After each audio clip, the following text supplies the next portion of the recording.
with the Malala Foundation, we've conducted some survey and studies of refugee education. And we fear, for example, that as lockdowns end and schools reopen, because in many countries schools have been closed, and children go back to school, the last ones who will go back to schools are among the refugees and displaced, particularly refugee and displaced girls.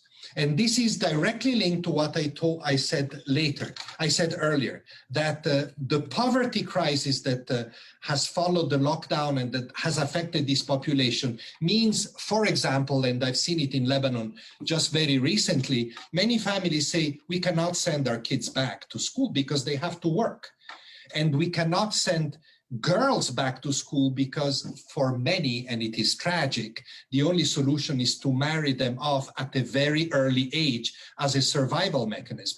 So these are really very serious setbacks that we're seeing in many parts of the world and that we need to address. And if you zoom to tertiary education in refugee settings often means scholarships, means moving. That also has been affected greatly by COVID because of the restrictions in movement. So at all levels, across the span of education, the pandemic puts gains made in the last few years at risk in the field of refugee education.